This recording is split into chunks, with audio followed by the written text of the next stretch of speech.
Nell'Alta Padovana l'elezione dei sindaci è nel segno della continuità. A Campo San Piero confermata per il terzo mandato Katia Maccarrone. È anche un onore e l'ho fatto per i 10 anni, l'ho fatto con grande impegno insieme a due squadre che mi hanno accompagnato in questi anni splendide e anche quella che ho adesso insieme. La squadra è uno dei nostri punti di forza e abbiamo lavorato tantissimo e quindi credo che le persone ci abbiano riconosciuto anche. A San Giorgio in Bosco secondo mandato per Nicola Pettenuzzo dopo la sfiducia e il commissariamento di gennaio. È stata una vittoria bellissima, una vittoria della mia comunità che ringrazio tantissimo per la fiducia che mi hanno rinnovato ed è stata veramente una fortissima emozione e ancora adesso lo è perché è stata una campagna dura, una campagna iniziata il 19 gennaio quando mi hanno mandato a casa. Plebiscito a San Giorgio delle Pertiche per il secondo mandato di Daniele Canella.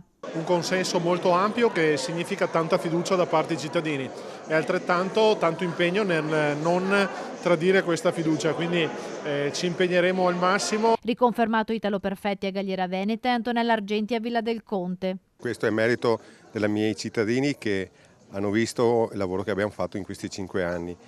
Non solo come persona mia di sindaco, ma tutta la squadra.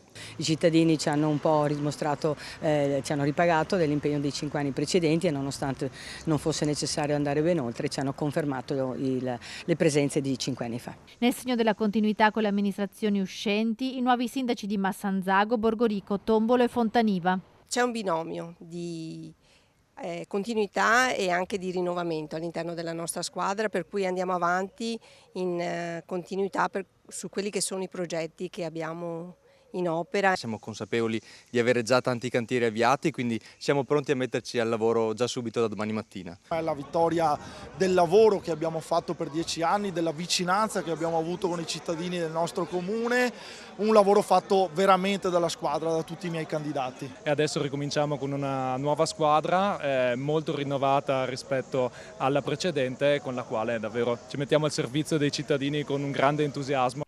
Riconfermati Walter Milani a Piazzola sul Brenta, Martina Rocchio a Curtarolo, Dario Luigi Tardivo a Campo San Martino, Gianfranco Vezzaro a Campodoro, Antonella Zoggia a Tre Baseleghe e Moreno Giacomazzi a Santa Giustina in Colle.